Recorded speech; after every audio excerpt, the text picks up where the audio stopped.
चलिए लाइव कर दिए हैं। भूल गए थे हम, खुलवाना भूल गए थे।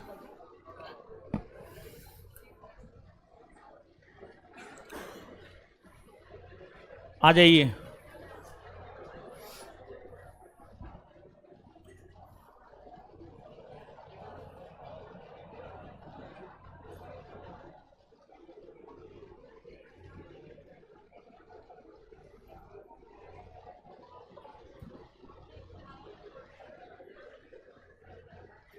देखिए, हम लोगों का आधुनिक भारतीय इतिहास का जो दूसरा चैप्टर है वह है भारत में यूरोपीय कंपनियों का आगमन। उसी चैप्टर को हमें देखने हैं और उसी चैप्टर से संबंधित प्रश्न बनाएंगे हम लोग यहां पर अभी। तो ध्यान से चीजों को आप सुनिएगा। देखिए, आप आइए विश्व मानचित्र पर। विश्व मानचित्र पर आप आइए।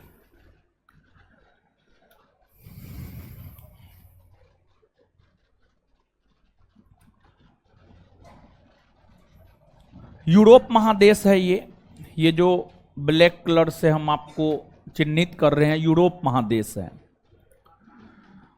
और ये एशिया महादेश है। एशिया महादेश है ये। एशिया महादेश है, यूरोप महादेश है। EUROPEASIA, एशिया महादेश। एशिया महादेश में अपना देश भारत है। भारत और यूरोप महादेश के बीच, भारत और यूरोप महादेश के बीच प्राचीन काल से ही व्यापारिक संबंध रहे हैं। प्राचीन काल से व्यापारिक संबंध भारत और यूरोप महादेश के बीच रहे हैं। लेकिन 7वीं सदी ईस्वी में,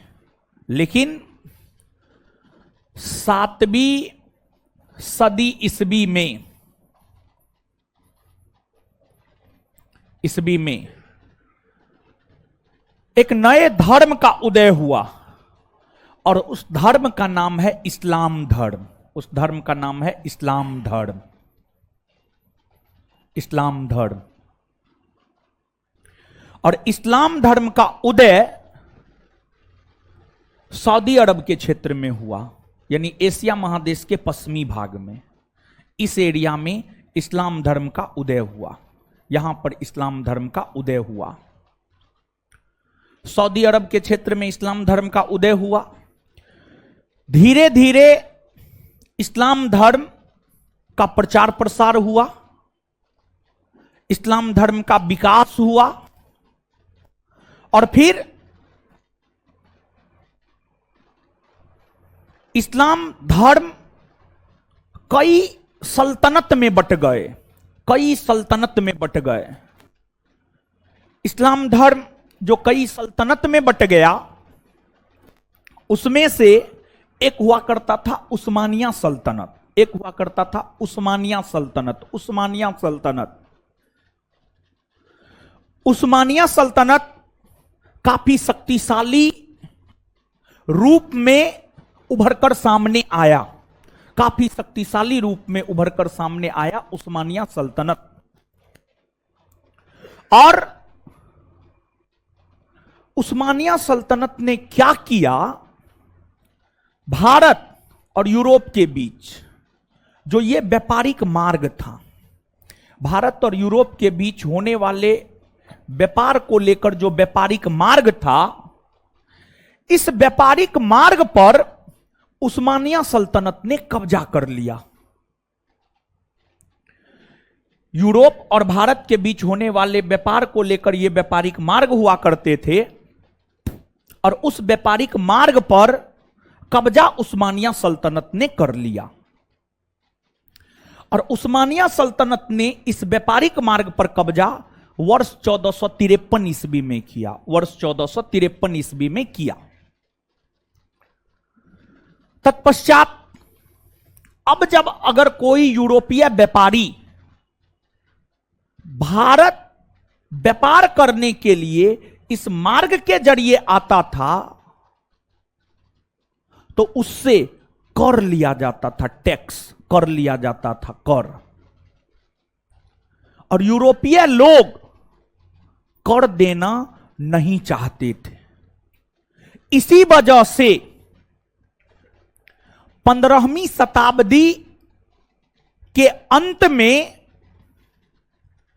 यूरोप महादेश में भौगोलिक खोज को लेकर काफी बातें होने लगी और भौगोलिक खोज को लेकर जब काफी बातें होने लगी तो यूरोप महादेश के दो देश, स्पेन और पुर्तगाल, स्पेन और पुर्तगाल नामक दो देश ने भौगोलिक खोज में काफी रुचि दिखाई और इस समय तक जहाज का निर्माण हो चुका था, दिशा सूचक यंत्र की खोज हो चुकी थी। तो जहाज का निर्माण हो चुका था, दिशा सूचक यंत्र की खोज हो चुकी थी, जिस वजह से भौगोलिक खोज करना अब आसान हो चुका था। भौगोलिक खोज करना अब आसान हो चुका था। और फिर भौगोलिक खोज मतलब नए नए स्थलों की खोज, भौगोलिक खोज मतलब नए नए स्थलों की खोज। तो यूरोप महादेश के दो देश स्पेन और पुर्तगाल भौगोलिक खोज में रुचि लिया। सबसे पहले पुर्तगाली यात्री बार्थोलोमियो डियाज वर्ष 1487 ईस्वी में भारत को खोजने निकला। सबसे पहले पुर्तगाली यात्री बार्थोलोमियो डियाज 1487 ईस्वी में भारत को खोजने निकला और वे अटलांटिक महासागर होते हुए अफ्रीका महादेश के दक्षिणी तट पर पहुंचा और इसे नाम उन्होंने दिया केप ऑफ गुड होप, अर्थात केप ऑफ गुड होप के खोजकर्ता बार्थोलोमियो डियाज। और यह खोजने निकला था भारत को खोजने नहीं निकला। यह कहना गलत है कि भारत को खोजने निकला, बल्कि यह कहना सही होगा कि भारत के लिए एक नए समुद्री मार्ग की खोज करने को निकला। भारत के लिए एक नए समुद्री मार्ग की खोज करने को निकला। यानी समुद्र के रास्ते भारत जाने का जरिया कौन है, समुद्र के जरिए भारत जाने का मार्ग कौन है। तो भारत के लिए समुद्री मार्ग की खोज करने निकले बार्थोलोमियो डियाज 1487 ईस्वी में, जो कि पुर्तगाली नाविक थे, लेकिन वे केप ऑफ गुड होप तक पहुंच पाए, इससे आगे वे नहीं बढ़ पाए। इसके बाद इटली में जन्म हुआ था कोलंबस का, लेकिन कोलंबस स्पेनिश यात्री के तौर पर भारत को खोजने 1492 ईस्वी में निकला। इटली में जन्मे कोलंबस 1492 ईस्वी में स्पेनिश नाविक के तौर पर भारत को खोजने निकला, लेकिन वे दिग्भ्रमित हो गए और फिर वे भारत के जगह अमेरिका की खोज कर डाला। भारत के जगह अमेरिका की खोज 1492 ईस्वी में कर डाला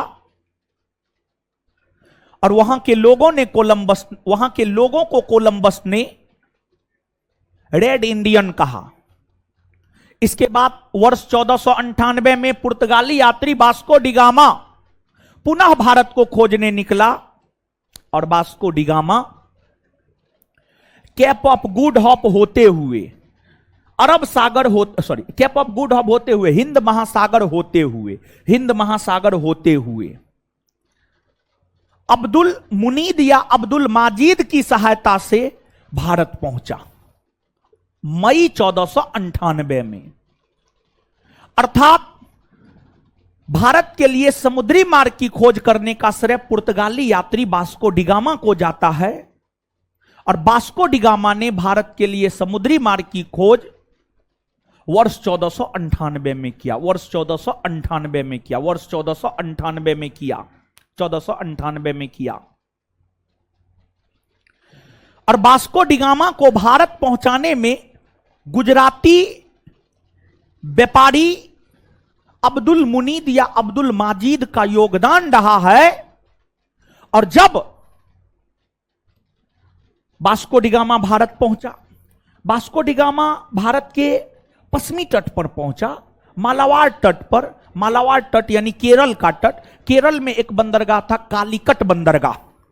कालीकट बंदरगाह पर वास्को डी गामा पहुंचे। कालीकट बंदरगाह पर वास्को डी गामा पहुंचे। और उस समय केरल के शासक की उपाधि हुआ करती थी जेमोरिन। जेमोरिन शासक का नाम नहीं था, उपाधि था। जेमोरिन ने वास्को डी गामा का भव्य स्वागत किया। जेमोरिन ने वास्को डी गामा का भव्य स्वागत किया।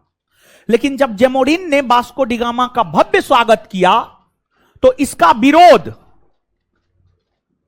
भारत में व्यापार कर रहे अरबी मूल के व्यापारियों ने किया। क्योंकि जब समुद्री मार्ग से यूरोपीय भारत पहुंच गए, उस समय भारत के व्यापार पर अरबी व्यापारियों का एकाधिकार हुआ करता था। यानी भारत में सिर्फ अरबी मूल के व्यापारी ही व्यापार किया करते थे। भारत में सिर्फ अरबी मूल के व्यापारी ही व्यापार किया करते थे। व्यापार किया करते थे। जेमोरिन ने जो वास्को डी गामा का स्वागत किया, उसका विरोध अरबी मूल के व्यापारियों ने किया। क्योंकि अरबी मूल के व्यापारियों का व्यापारिक एकाधिकार अब खतरे में पड़ने वाला था। व्यापारिक एकाधिकार अब खतरे में पड़ने वाला था। इसलिए अरबी मूल के व्यापारियों ने वास्को डी गामा के स्वागत का विरोध किया। वास्को डी गामा कुछ समय तक भारत में रुके और फिर वे अपने देश जाने को लेकर मन बनाए और अपने देश को वापस लौटे। 1498 में ही वापस लौटे। वास्को डी गामा जब वापस लौट रहे थे अपने देश को, तो वास्को डी गामा भारत से, देखिए केरल उस समय भी मसाला के व्यापार के लिए प्रसिद्ध था और केरल आज भी मसाला के व्यापार के लिए प्रसिद्ध है। केरल मसाला के व्यापार के लिए प्रसिद्ध था। जब जाने लगे वास्को डी गामा तो केरल से कुछ मसाला खरीदे और वह मसाला अपने साथ ले गए और उस मसाला को जब पुर्तगाल के बाजार में बेचा गया तो जितना में वह मसाला खरीदा गया था उसके 60 गुना अधिक दाम पर, 60 6 पर 0 60 SIXTY 60 7 समझ लेता है बहुत विद्यार्थी, समझ गए। इसलिए 60 और 7 में जो है थोड़ा सा हम देखते हैं बड़ी ये होता है, तो इसलिए हम जब भी हर बैच में हम ऐसे करके 60 और 7 को बोल देते हैं ताकि कंफ्यूज नहीं हो। 60 गुना 6 पर 0 60 गुना 60, उतना अधिक मुनाफा प्राप्त हुआ। यह बात सबसे पहले पुर्तगाल के बाजार में आग की तरफ फैल गई कि भारत में मसाला है, उसके व्यापार करने पर यूरोप में बहुत अधिक मुनाफा होता है। सबसे पहले पुर्तगाल के बाजार में यह आग की तरफ फैल गई। तो फिर पुर्तगाल के भीतर पुर्तगाली ईस्ट इंडिया कंपनी की स्थापना 1498 ईस्वी में ही हुई और पुर्तगाली ईस्ट इंडिया कंपनी की स्थापना इस उद्देश्य से हुई कि भारत में मसालों के व्यापार पर एकाधिकार स्थापित करना है। भारत में मसालों के व्यापार पर एकाधिकार स्थापित करना है। इसको लेकर पुर्तगाल के बाजार में पुर्तगाली ईस्ट इंडिया कंपनी की स्थापना वर्ष 1498 ईस्वी में हुई और फिर पुर्तगाली ईस्ट इंडिया कंपनी व्यापार करने के लिए भारत आ गई। पुर्तगाली ईस्ट इंडिया कंपनी के संरक्षण में एक यात्री था, उसका नाम था अल्ब्रेज कैब्राल। अल्ब्रेज कैब्राल, अल्ब्रेज कैब्राल भी भारत को खोजने निकला, लेकिन अल्ब्रेज कैब्राल भारत की जगह ब्राजील को खोज दिया था। अल्ब्रेज कैब्राल पुर्तगाली यात्री था, वो भी भारत को खोजने निकला, लेकिन वो भारत को खोज नहीं पाया, उन्होंने जो है ब्राजील को खोज डाला। लेकिन जब भारत के लिए समुद्री मार्ग की खोज हो गई, तो उस मार्ग का अनुसरण करते हुए अल्ब्रेज कैब्राल 1500 ईस्वी में भारत आए। अल्ब्रेज कैब्राल दूसरे पुर्तगाली यात्री हुए जो भारत आए।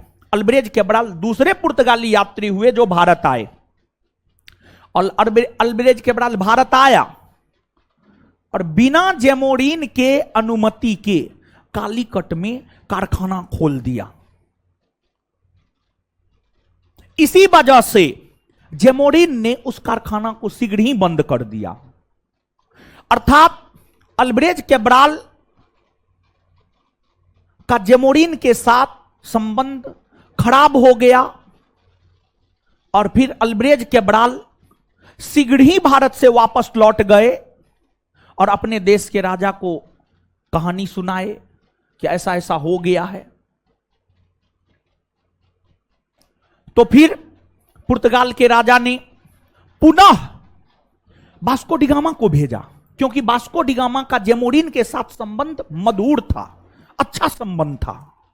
इसी वजह से वास्को डी गामा को दोबारा भेजा गया और वास्को डी गामा 1502 ईस्वी में दोबारा भारत आए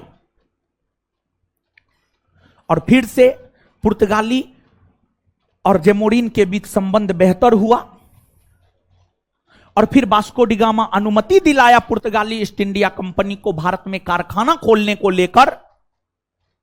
और फिर पुर्तगालियों ने वर्ष 1503 ईस्वी में अपनी पहली कारखाना केरल के कोच्चि में खोलने का काम किया और दूसरी कारखाना 1505 में कुन्नूर में खोलने का काम किया। और कारखाना खोलकर भारत में मसालों के व्यापार पर एकाधिकार स्थापित करने का काम पुर्तगालियों ने किया। पुर्तगाली व्यापार धीरे धीरे चल पड़ा और जब पुर्तगाली व्यापार धीरे धीरे चल पड़ा तो पुर्तगाली व्यापार पर नियंत्रण रह सके, इसको लेकर वर्ष 1505 ईस्वी में पुर्तगाली गवर्नर या पुर्तगाली वायसराय का पद आया। और वर्ष 1505 में जो पुर्तगाली गवर्नर या पुर्तगाली वायसराय का पद आया है, उस पद पर सर्वप्रथम अल्मीरा बैठे। अल्मीरा अल्मीरा अल्मीरा फ्रांसिस्को दी अल्मीरा, या कहीं अल्मोड़ा भी मिलेगा आपको। फ्रांसिस्को दी अल्मोड़ा या फ्रांसिस्को दी अल्मीरा, दोनों बात बराबर है, दोनों अलग अलग नहीं है। फ्रांसिस्को दी अल्मीरा या अल्मोड़ा प्रथम पुर्तगाली गवर्नर या वायसराय 1505 में बने और अल्मीरा 1505 से 1509 तक पुर्तगाली गवर्नर या वायसराय के पद पर हैं। अल्मीरा ने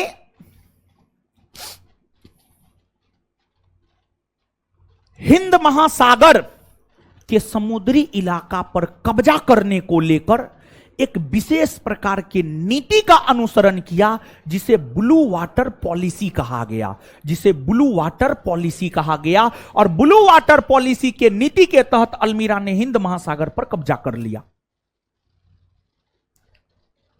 और अल्मीरा ने हिंद महासागर पर कब्जा कर लिया, यही कारण है कि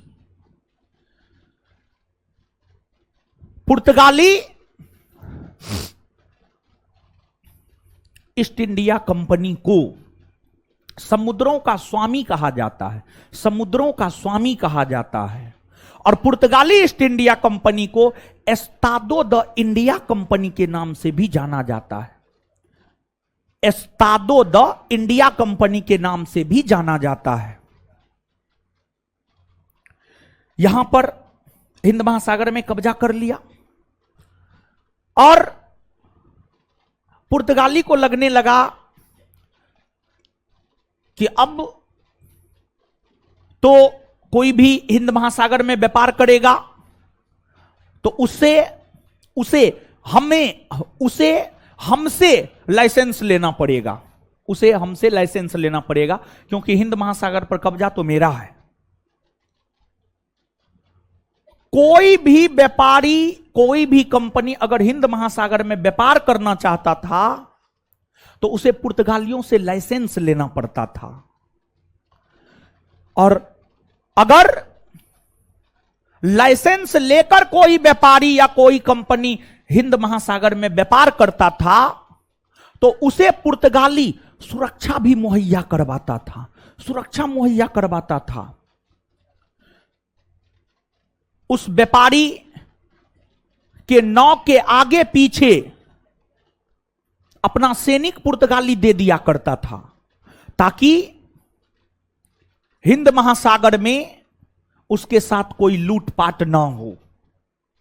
ये जो पुर्तगालियों ने हिंद महासागर में व्यापार करने को लेकर लाइसेंस की व्यवस्था की शुरुआत की, इस व्यवस्था को ही कहा जाता है कार्टेज व्यवस्था। कार्टेज व्यवस्था, भारत में कार्टेज व्यवस्था की शुरुआत करने का श्रेय पुर्तगाली को जाता है। और एक बार अकबर को हिंद महासागर में व्यापार करना था, अकबर को भी पुर्तगालियों से कार्टेज खरीदना पड़ा, लाइसेंस खरीदना पड़ा। और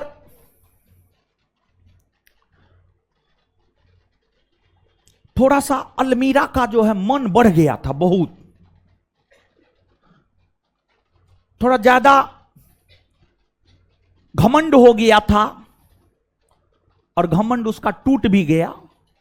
अल्मीरा 1508 में 1508 1508 में गुजरात के शासक के साथ युद्ध लड़ा, जिस युद्ध को इतिहास में चौल का युद्ध कहा जाता, चौल का युद्ध। और उस चौल के युद्ध में अल्मीरा को पराजय का सामना करना पड़ा, अल्मीरा को पराजय का सामना करना पड़ा, अल्मीरा पराजित हो गया। और फिर अल्मीरा 1509 में दीव का युद्ध लड़ा, जिसमें अल्मीरा ने मिस्र के शासक, तुर्की के शासक को पराजित करने का काम किया। 1508 में चौल का युद्ध अल्मीरा ने लड़ा और 1509 में दीव का युद्ध अल्मीरा ने लड़ा। 1508 में जो चौल का युद्ध अल्मीरा ने लड़ा, उसमें अल्मीरा की हार हुई, और 1509 में जो दीव का युद्ध अल्मीरा ने लड़ा, उसमें अल्मीरा की जीत हुई। 1509 में अल्मीरा को वापस पुर्तगाल बुला लिया गया, और अल्मीरा के स्थान पर अगला पुर्तगाली गवर्नर या वायसराय बनाकर भेजा गया अल्बुकर्क को। और अल्बुकर्क 1509 से 1515 ईस्वी तक रहे, और अल्बुकर्क को भारत में पुर्तगाली साम्राज्य का वास्तविक संस्थापक माना जाता है। और अल्बुकर्क की अगर आप बात करेंगे तो अल्बुकर्क को राजा राम मोहन राय का पूर्वगामी माना जाता है। अल्बुकर्क को राजा राम मोहन राय का पूर्वगामी इसलिए माना जाता है क्योंकि राजा राम मोहन राय ने जिस सती प्रथा का अंत किया, उनसे पहले सती प्रथा का अंत अल्बुकर्क ने उन तमाम क्षेत्रों में किया जहां तक पुर्तगालियों का शासन हुआ करता था। तो पुर्तगालियों का शासन भारत के जिन क्षेत्रों में हुआ करता था, उन क्षेत्रों में सती प्रथा का अंत अल्बुकर्क ने किया। यही कारण है कि अल्बुकर्क को राजा राम मोहन राय का पूर्वगामी माना जाता है। और अल्बुकर्क ने पुर्तगाली पुरुष को कहा, आप भारतीय स्त्री के साथ विवाह कीजिए। और देखिए, विवाह के बाद क्या होता है, इमोशनली अटैचमेंट हो जाता है, समझ गए। एक दूसरे का लड़का लड़की का जो है एक दूसरे के साथ इमोशनली अटैचमेंट हो जाता है। दोनों परिवार एक दूसरे को मदद करता है जरूरत पड़ने पर, यही होता है। तो अल्बुकर्क को लगा कि अगर हमें भारत में लंबे समय तक रहना है तो भारतीयों के साथ विवाह करना जरूरी है। तो अल्बुकर्क ने पुर्तगाली पुरुषों को प्रोत्साहित किया कि वे भारतीय स्त्रियों के साथ विवाह करें। और फिर अल्बुकर्क ने ही बीजापुर के सुल्तान यूसुफ आदिल शाह से गोवा छीन लिया 1510 में। और अल्बुकर्क ने ब्लू वाटर पॉलिसी का अंत कर दिया। अल्बुकर्क ने ब्लू वाटर पॉलिसी का अंत कर दिया। अल्बुकर्क के बाद अगले एक पुर्तगाली गवर्नर या वायसराय बनकर आए निनो दी कुन्हा। निनो दी कुन्हा, और निनो दी कुन्हा से पहले 1524 में पुर्तगाली गवर्नर या वायसराय बनकर आए थे वास्को डी गामा। लेकिन जैसे आए कुछ ही दिनों बाद वास्को डी गामा का निधन हो गया। यानी कुल मिलाकर के वास्को डी गामा 3 बार भारत आए हैं, 1498, 1502, 1524। पुर्तगाली गवर्नर और वायसरायों में तीसरा महत्वपूर्ण नाम आता है निनो दी कुन्हा का। निनो दी कुन्हा के विषय में कहा जाता है कि उन्होंने 1530 ईस्वी में कोचीन के जगह गोवा को अपनी राजधानी बनाया, और पुर्तगालियों ने गोवा, दमन और द्वीप, दादर नगर हवेली का उपनिवेशीकरण किया था। मतलब पुर्तगालियों ने गोवा, दमन और द्वीप, दादर नगर हवेली में अपना व्यापारिक कारखाना खोला था, उसको व्यापार का केंद्र बिंदु बनाया था, वहां पर पुर्तगालियों ने व्यापार किया। इसका मतलब यह है निनो दी कुन्हा की अगर आप बात करेंगे तो निनो दी कुन्हा ने गुजरात के शासक बहादुर शाह से मुलाकात के दौरान उसकी हत्या कर दी और द्वीप पर अधिकार कर लिया।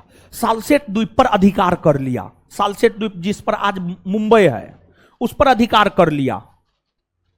हुगली पर अधिकार कर लिया निनो दी कुन्हा। सेंट थॉमे द्वीप पर अधिकार कर लिया निनो दी कुन्हा। और निनो दी कुन्हा के बाद बहुत सारे पुर्तगाली गवर्नर वायसराय बने, लेकिन उन लोगों का कोई महत्व नहीं है। और जो पुर्तगाली ईस्ट इंडिया कंपनी है यह भारत आने वाली प्रथम यूरोपीय कंपनी है, और भारत से सबसे अंतिम में जाने वाली यूरोपीय कंपनी पुर्तगाली ही है। अर्थात सबसे अधिक वर्षों तक भारत में रहने का रिकॉर्ड पुर्तगाली के नाम ही दर्ज है। सबसे अधिक वर्षों तक भारत में रहने का रिकॉर्ड पुर्तगाली के नाम ही दर्ज है। पुर्तगाली के नाम ही दर्ज है। पुर्तगाली के नाम दर्ज है। पुर्तगाली 1961 में भारत से गए। फाइनली भारत की सेना के द्वारा एक ऑपरेशन चलाया गया, ऑपरेशन विजय। ऑपरेशन विजय के तहत पुर्तगालियों को भारत खाली करवाया गया। पुर्तगालियों को भारत खाली करवाया गया वर्ष 1961 में। गोवा, दमन और द्वीप को भारत के कब्जे में लिया गया। शुरुआती वर्षों में ये सब केंद्र शासित प्रदेश बनाए गए। बाद के दिनों में जाकर गोवा को राज्य का दर्जा, दादर नगर हवेली, दमन और द्वीप आज भी केंद्र शासित प्रदेश ही है। और देखिए, जब किसी का आगमन हुआ है भारत, तो कुछ ना कुछ प्रभाव निश्चित तौर पर पड़ा है। जब पुर्तगालियों का भारत आगमन हुआ तो उससे भारत में, जब पुर्तगालियों का भारत आगमन हुआ तो उससे भारत में कई सारे प्रभाव पड़े हैं। कई सारे प्रभाव पड़े हैं। जैसे भारत में गोथिक स्थापत्य कला का विकास हुआ। अब कहिएगा गोथिक स्थापत्य कला क्या है? तो भवन निर्माण की कला है। भवन निर्माण की कला है। यूरोप महादेश में भवन निर्माण की जो कला है उसी को गोथिक स्थापत्य कला कहते हैं। गोथिक स्थापत्य कला का विकास पुर्तगालियों के आगमन से हुआ। भारत में प्रिंटिंग प्रेस का विकास पुर्तगालियों के आगमन से हुआ। भारत में आलू की खेती होनी प्रारंभ, लाल मिर्च की खेती होनी प्रारंभ, टमाटर की खेती होनी प्रारंभ, मकई की खेती होनी प्रारंभ, तंबाकू की खेती होनी प्रारंभ। यह सब पुर्तगालियों के आगमन से हुआ। भारत में जहाज का निर्माण होना शुरू पुर्तगालियों के आगमन से हुआ। यह सब पुर्तगालियों का प्रभाव पड़ा है। और बाद में जाकर पुर्तगालियों का पतन हो गया। पुर्तगालियों का पतन भारत में क्यों हुआ? तो पुर्तगालियों का पतन भारत में इसलिए हुआ, पुर्तगाली बाद में जो है ना लुटेरा बन गया था। लुटेरा बन गया था। लूटने लगा था। और बाद में ब्रिटिश ईस्ट इंडिया कंपनी का आगमन हुआ। जब तक ब्रिटिश ईस्ट इंडिया कंपनी का आगमन नहीं हुआ था ना, तब तक तो पुर्तगाली एकदम अपने आप को सुपर बॉस समझता था। लेकिन जब ब्रिटिश ईस्ट इंडिया कंपनी का आगमन हो गया और ब्रिटिश ईस्ट इंडिया कंपनी के सेनापति थॉमस बेस्ट ने स्वाली के युद्ध में पुर्तगालियों को पराजित किया, तब पुर्तगालियों का मन जो है थोड़ा नरम पड़ा।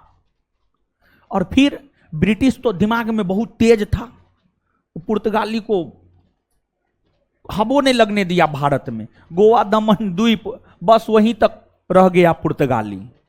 अगर British east India company Bharat नहीं आता तो हो सकता था पुर्तगाली का और विस्तार होता।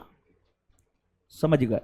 तो पुर्तगालियों के पतन का कारण एक तो वो बाद में लुटेरा बन गया था, भारतीय धर्म में हस्तक्षेप करने लगा था, भारत के हिंदू को, भारत के मुसलमानों को जबरदस्ती ईसाई बनाने लगा था। इसके बाद ब्रिटिश ईस्ट इंडिया कंपनी का आगमन का होना भी पुर्तगालियों के पतन का कारण है। ये सभी पुर्तगालियों के पतन के कारण है। अब इस आधार पर 25-30 प्रश्न आपसे बनेंगे, अगर आप लेक्चर ध्यान से सुने होंगे तब।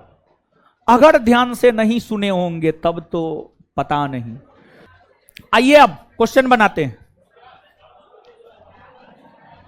क्या करेंगे, अंतिम में फाउंडेशन बैच बंद करना पड़ रहा है।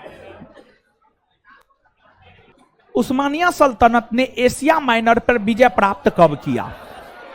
देखिए, वही जो यूरोप और भारत के बीच व्यापार करने का जो मार्ग था वो एशिया माइनर था।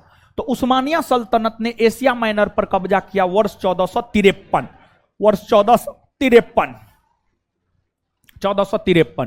तो उस्मानिया सल्तनत ने एशिया माइनर पर विजय कब प्राप्त किया? 1453।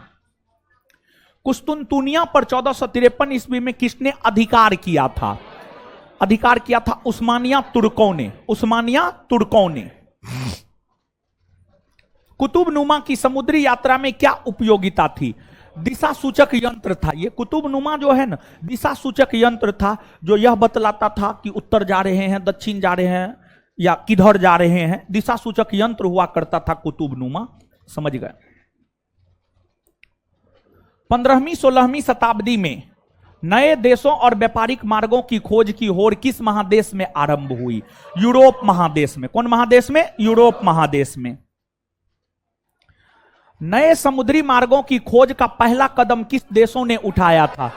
पुर्तगाल और स्पेन ने। किसने? पुर्तगाल और स्पेन ने। कोलंबस मूलतः किस देश का था? इटली का था। अगर यह पूछेगा, और हां देखिए, ये हम बता रहे हैं, नम्मा 10वां का भारतीय भवन या एनसीईआरटी पढ़िएगा ना, तो उसमें स्पष्ट तौर पर लिखा हुआ है कोलंबस मूलतः इटली देश का रहने वाला था, उसका जन्म इटली में हुआ था। वह स्पेनिश यात्री के तौर पर जो है भारत को खोजने निकला था। तो यहां पर किस देश के नाविक के तौर पर वो निकला था ये नहीं पूछ रहा है, बल्कि मूलतः किस देश का था। मूलतः तो वह उसी देश का माना जाएगा जहां पर उसका जन्म हुआ है। तो उसका जन्म हुआ था इटली में, तो स्वाभाविक सी बात है वह मूलतः माना जाएगा इटली का। तो यहां पर किताब सब में भी बड़ी कंफ्यूजन रहता है। एनसीईआरटी और भारतीय भवन जैसी पुस्तक 9-10 का लिखता है इटली, उसी आधार पर हम आपको इटली बतला रहे हैं। समझ गए? कोलंबस ने 1492 में किस स्थान की खोज? अमेरिका ना। वास्को डी गामा कब भारत पहुंचा? 1498। वास्को डी गामा भारत के किस बंदरगाह पर पहुंचा? कालीकट बंदरगाह पर पहुंचा। उत्मांसा अंतरीप, कैप ऑफ गुड होप की खोज किस पुर्तगाली खोजकर्ता ने की थी? Bartolomeu Diaz. सूची 1 को सूची 2 से मिलाइए। खोजे गए देश और समुद्री मार्ग। ब्राजील की खोज किया था अल्ब्रेज कैब्राल ने। अमेरिका की खोज किया कोलंबस ने। न्यूजीलैंड की खोज तस्मान हॉलैंड ने। ऑस्ट्रेलिया की खोज कैप्टन कुक ने। 2-1-4-3 यानी आंसर क्या हो जाएगा? डी। याद रख लीजिएगा गुरुजी लोग। न्यूजीलैंड की खोज किसने किया? तस्मान। न्यूजीलैंड की खोज किसने किया? ब्राजील की खोज।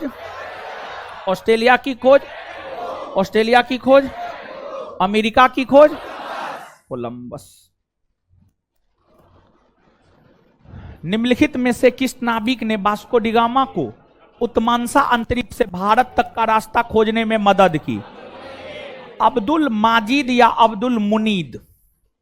गुजरात का था ये। कालीकट के किस शासक ने वास्को डी गामा का स्वागत किया? जेमोडिन ने। जेमोडिन ने। कालीकट के राजा से व्यापार का अधिकार प्राप्त करने के बाद वास्को डी गामा को कहां के व्यापारियों ने विरोध किया? अरब के व्यापारियों ने। भारत से खरीदे मसालों को वास्को डी गामा अपने यहां कितना गुना मुनाफा पर बेचा? 60 गुना। यूरोपियों के भारत आगमन के संदर्भ में एस्तादो द इंडिया को देश के रूप में सर्वोत्तम रूप से वर्णित किया जा सकता है? भारत में फारसी द्वारा स्थापित प्रशासनिक व्यवस्था, डेनिश द्वारा, फ्रांसीसी द्वारा, पुर्तगाली द्वारा। क्या होगा? पुर्तगाली ईस्ट इंडिया कंपनी को ही एस्तादो द इंडिया कंपनी न कहा जाता है। पुर्तगाली ईस्ट इंडिया कंपनी को ही एस्तादो द इंडिया कंपनी के नाम से जाना जाता है। पोप एलेक्जेंडर छठा द्वारा पूर्वी सामुद्रिक व्यापार हेतु आज्ञा पत्र दिया गया था 1453 में। 1453 में। निम्नलिखित में से कौन सा कथन असत्य है? मतलब कौन सा कथन गलत है? गलत है। वास्को डी गामा अक्टूबर 1502 ईस्वी में भारत आया था। हाँ, दूसरी बार तो 1502 में ही भारत आया था, सही है। दूसरी बार 1502 में आया है, सही है। पुर्तगालियों की पहली फैक्ट्री कालीकट में स्थापित हुई थी। देखिए, समझिएगा आप, पुर्तगालियों की पहली फैक्ट्री 1500 ईस्वी में कालीकट में अल्ब्रेज कैब्राल ने स्थापित किया, लेकिन जेमोरिन ने उसे मान्यता नहीं दिया। प्रथम फैक्ट्री स्थापित हुआ है 1500 ईस्वी में कालीकट में, लेकिन वह मान्यता प्राप्त फैक्ट्री नहीं था। मान्यता प्राप्त फैक्ट्री है 1503 केरल का कोचीन, लेकिन स्थापित तो हुआ न था जी। स्थापित तो हुआ ही था, भले मान्यता दी गई हो या नहीं दी गई हो। समझ गए? ये भी सही है। जहाज व्यापारी अल्ब्रेज कैब्राल 1503 ईस्वी में भारत आया? नहीं, अल्ब्रेज कैब्राल 1503 में नहीं बल्कि 1500 ईस्वी में भारत आया था।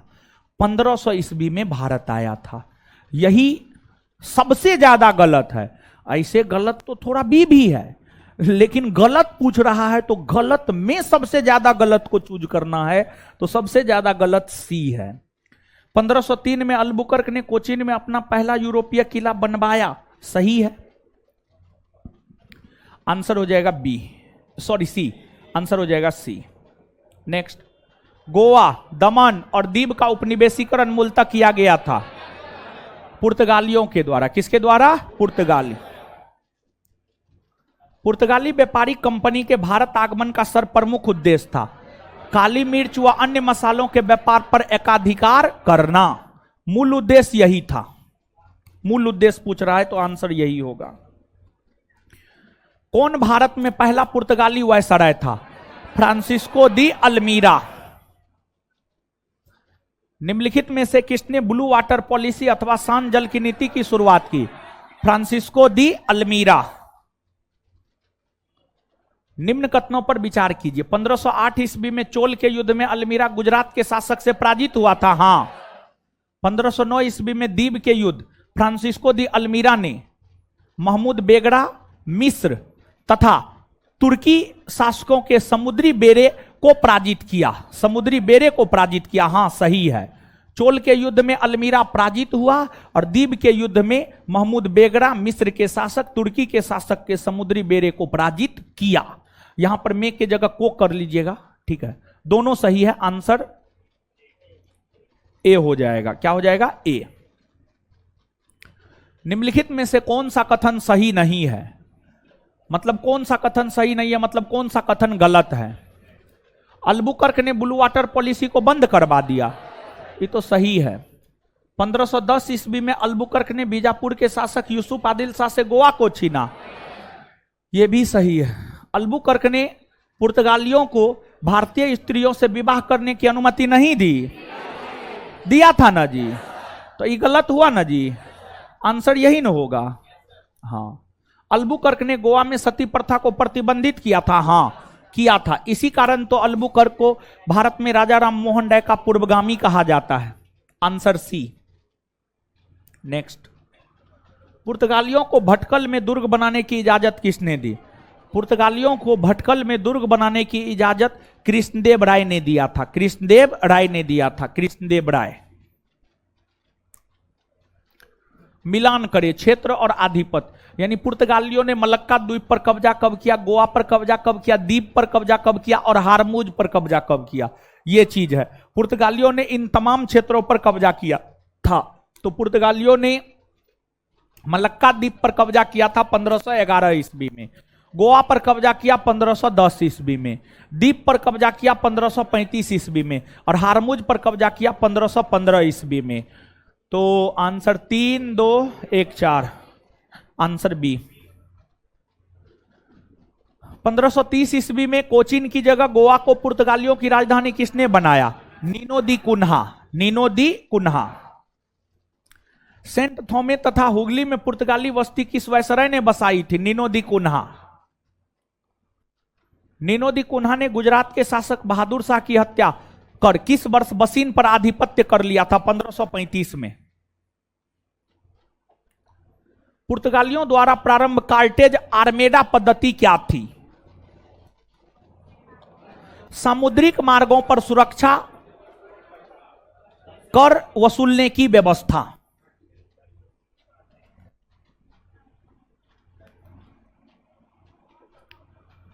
निम्न कथनों पर विचार कीजिए। पुर्तगालियों ने सोकोत्रा द्वीप, फारस की खाड़ी, हारमुज तथा हिंद महासागर में अपनी चौकियां स्थापित की थी। हां, भारत का जापान के साथ व्यापार का श्रेय पुर्तगालियों को प्राप्त है, यानी भारत का जापान के साथ जो व्यापार होना प्रारंभ हुआ वह श्रेय पुर्तगाली को जाता है। सही है यह भी बात। Answer C. 1 और 2 दोनों सही है। भारत में निम्नलिखित में से किस उत्पाद की शुरुआत पुर्तगालियों द्वारा नहीं की गई? पान। पान। भारत में निम्नलिखित में से किसके विकास में पुर्तगालियों ने महत्वपूर्ण भूमिका निभाई? जहाज निर्माण, प्रिंटिंग प्रेस, गौथिक कला, उपर्युक्त सभी। उपर्युक्त सभी। भारत में पुर्तगाली साम्राज्य के पतन का क्या कारण था? धार्मिक असहिष्णुता, भारतीय व्यापारियों संग लूटपाट, भारतीय महिलाओं संग वैवाहिक नीति। उपर्युक्त सभी। उपर्युक्त सभी। 1961 में गोवा की स्वतंत्रता के समय गोवा का पुर्तगाली गवर्नर था एंटोनियो सिल्वा। एंटोनियो सिल्वा। पुर्तगालियों के विरुद्ध शाहजहां ने किस नगर की किलेबंदी की थी? हुगली। हुगली की किलेबंदी की थी। हुगली।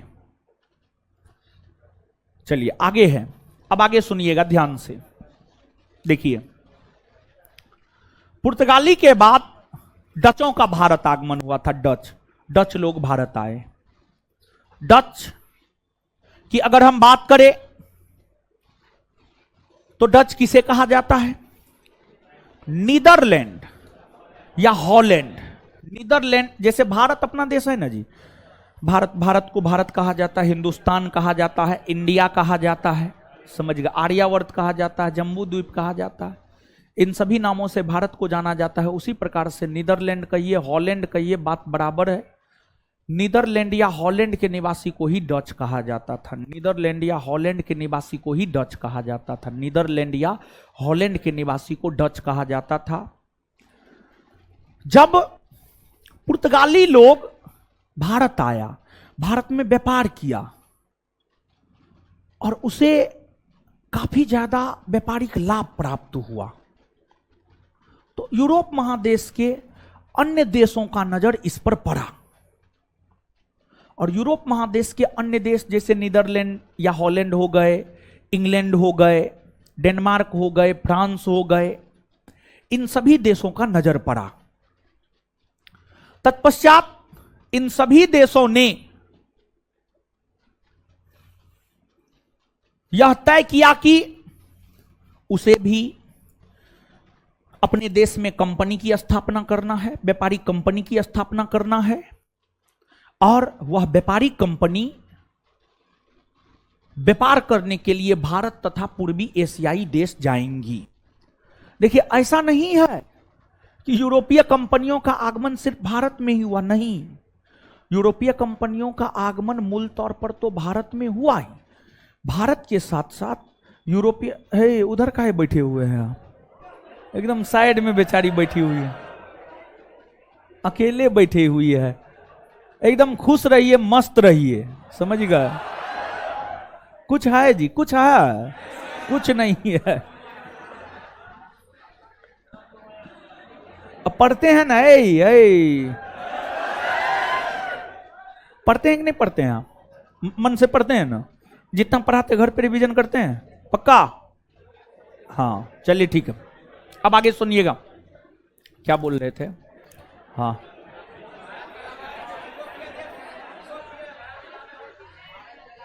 हाँ, देखिए, जो यूरोपीय कंपनियां थी उसका तो भारत आगमन हुआ ही। भारत के साथ साथ यूरोपीय कंपनियों का इंडोनेशिया आगमन हुआ, चीन आगमन हुआ, और यूरोपीय कंपनियों की स्थापना भारत तथा पूर्वी एशियाई देशों के साथ व्यापार करने के उद्देश्य से हुआ था। उसी क्रम में डच ईस्ट इंडिया कंपनी की स्थापना हुई, और जो डच ईस्ट इंडिया कंपनी है, डच ईस्ट इंडिया कंपनी की स्थापना वर्ष 1602 ईस्वी में हुई है। वर्ष 1602 ईस्वी में डच ईस्ट इंडिया कंपनी की स्थापना हुई है, और डच ईस्ट इंडिया कंपनी की स्थापना वेरिंगदे ऑस्टे इंडसे कंपनी के नाम से हुआ है 1602 में। 1602 में डच ईस्ट इंडिया कंपनी की स्थापना हुई। इससे पहले एक डच यात्री का भारत आगमन हो चुका था, जो कि प्रथम डच यात्री माना जाता है। उसका नाम था कॉर्नेलियन हाउटमैन। कॉर्नेलियन हाउटमैन प्रथम डच यात्री हुए जिनका भारत आगमन हुआ, और कॉर्नेलियन हाउटमैन का भारत आगमन वर्ष 1596 ईस्वी में हुआ। वर्ष 1596 ईस्वी में हुआ। वर्ष 1596 ईस्वी में हुआ। फिर डच ईस्ट इंडिया कंपनी की स्थापना 1602 में हुई। डचों ने भारत में अपनी व्यापारिक कारखाना खोला, और डचों ने भारत में अपना पहला व्यापारिक कारखाना 1605 में मसूलीपट्टनम में खोला और भारत के साथ व्यापार करना शुरू किया। और डचों ने अपना मुख्यालय नगर नागपट्टनम को बनाया। नागपट्टनम को डचों ने अपना मुख्यालय नगर बना करके व्यापार सब करना शुरू किया।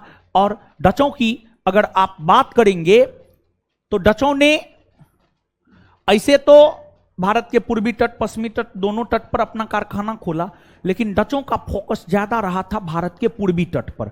भारत के पूर्वी तट पर डचों का ज्यादा फोकस रहा था, और डचों के लिए ज्यादा महत्व का इंडोनेशिया था। डचों के लिए ज्यादा महत्व का देश इंडोनेशिया था। डच भी जो भारत आया था मसालों का व्यापार करने के लिए ही आया था, लेकिन डचों ने देखा भारत में तो मसालों का व्यापार पुर्तगाली कर रहा है, तो इसलिए डच जो है ना, जैसे केरल मसालों के लिए प्रसिद्ध है, इंडोनेशिया भी मसालों के लिए हमेशा से प्रसिद्ध रहा है। तो डचों ने इंडोनेशिया को अपने व्यापार का केंद्र बिंदु बनाया। इंडोनेशिया को अपने व्यापार का केंद्र बिंदु बनाया, और इंडोनेशिया के साथ मसालों का व्यापार डचों ने किया। और डचों को यह श्रेय जाता है, भारतीय वस्त्र, भारत के वस्त्र को निर्यात का वस्तु बनाने का श्रेय डचों को ही जाता है। भारत के वस्त्र को निर्यात का वस्तु बनाने का श्रेय किसे जाता है? डच को जाता है। किसे जाता है? डच को जाता है। और डच लोग भी या डच कंपनी भी भारत में सफल नहीं हो पाई। डच कंपनी की अगर आप बात करेंगे तो डच कंपनी भारत में सफल नहीं हो पाई है। डच कंपनी भारत में सफल नहीं हो पाई है। नहीं हो पाई है डच कंपनी भारत में सफल नहीं हो पाई है। नहीं हो पाई है। डचों का ब्रिटिश ईस्ट इंडिया कंपनी के साथ युद्ध हुआ है। डचों का पतन बंगाल में हुए बेदरा के युद्ध से हुआ है। बेदरा का युद्ध 1759 ईस्वी में 1759 1759 ईस्वी में डचों का पतन बेदरा के युद्ध से हुआ है। और जो बेदरा का युद्ध है वह युद्ध डच ईस्ट इंडिया कंपनी और ब्रिटिश ईस्ट इंडिया कंपनी के बीच हुआ है। डच ईस्ट इंडिया कंपनी और ब्रिटिश ईस्ट इंडिया कंपनी के बीच हुआ है। यहां पर एक सलाह देना चाहेंगे, यहां पर यह सलाह हम आपको देना चाहते हैं कि देखिए, इतिहास में युद्ध साहित्य, युद्ध और साहित्य, ये दो चीज पर जरूर फोकस करना है। युद्ध और साहित्य, ये दो चीज पर जरूर फोकस करना है। युद्ध और साहित्य, ये दो चीज पर जरूर फोकस करना है। और आप चौथे बैच वाले हैं, इससे पहले 3 बैच पढ़ाए हैं, तीनों बैच में सिलेबस कंप्लीट है, करेंट पढ़ा रहे हैं, जैसा कि आप सब लोग जानते हैं। उस बैच में हिस्ट्री रिवीजन करवा रहे हैं, और उस रिवीजन क्लास में कल विश्व युद्ध और साहित्य इसलिए नहीं पढ़ाए क्योंकि आपके बैच में वो फ्री नहीं कर पाए थे। हम आपके बैच में लाइव था वो, लेकिन फ्री नहीं था। तो जो ऑनलाइन क्लास लिए हैं इस बैच को, वो तो कर पा रहे होंगे, लेकिन जो ऑफलाइन लिए हैं वो नहीं कर पा रहे होंगे। खड़ा हो। बिहार दरोगा 4th batch, 1 to 3rd batch में क्या है जानते हो? 1 to 3rd बैच में हर बच्चा को ऑनलाइन ऑफलाइन दोनों एक्सेस दिए हुए हैं, लेकिन आपके बैच में टाइम ही नहीं ना मिला। टाइम मिलता तभी नहीं दे पाते। अब ऑनलाइन एक्सेस देने का प्रयास भी अगर हम करेंगे, उसमें खर्च भी होगा, तो खर्च बहुत मायने नहीं रखता है, लेकिन उसमें किसी को 1 सप्ताह बाद मिलेगा, किसी को 10 दिन बाद, अभी टाइम है नहीं। 4th बैच में करेंट और रिवीजन क्लास दोनों फ्री बोल दीजिएगा, कर देगा। 4th बैच में सिर्फ 4th बैच में, इस बात को याद रख लीजिएगा, बोल दीजिएगा जो रहता है 4th बैच में, ताकि ऑफलाइन वाला लड़का भी रिवीजन कर सके, ठीक है। और आज होगा तो विश्व साहित्य और युद्ध पढ़ाएंगे रिवीजन बैच में, हिस्ट्री रिवीजन करवा देंगे, और हो सकता है आज करवाएंगे। विश्व साहित्य और विश्व साहित्य, विश्व इतिहास के साहित्य और विश्व युद्ध से प्रश्न आपके बिहार दरोगा परीक्षा में पूछे जाते हैं। बहुत ज्यादा उसमें कुछ नहीं है, मुश्किल से 20 से 25 विश्व इतिहास के महत्वपूर्ण साहित्य है और 20 से 25 युद्ध है। अगर आना होगा तो वहीं से आएगा, फंस जाएगा, नहीं आना होगा तो कोई उपाय नहीं है, समझ गए। तो इतिहास पढ़ते वक्त बिहार दरोगा परीक्षा के दृष्टिकोण से दो चीज पे ज्यादा फोकस करना है आपको। एक आपको विश्व साहित्य, एक आपको साहित्य और दूसरा युद्ध। इसलिए आप देखते होंगे युद्ध पे हम थोड़ा ज्यादा जोर देते होंगे, समझ गए। क्लियर हुआ जी कोच? तो डचों का पतन बेदरा के युद्ध से हुआ है। बेदरा का युद्ध 1759 में हुआ है, और बेदरा का युद्ध डच ईस्ट इंडिया कंपनी और ब्रिटिश ईस्ट इंडिया कंपनी के बीच हुआ है। इस युद्ध में ब्रिटिशों ने डच ईस्ट इंडिया कंपनी को पराजित करने का काम किया। अब आइए क्वेश्चन देखते हैं। 1596 ईस्वी में भारत आने वाला पहला डच नागरिक कौन था? Cornelis Houtman.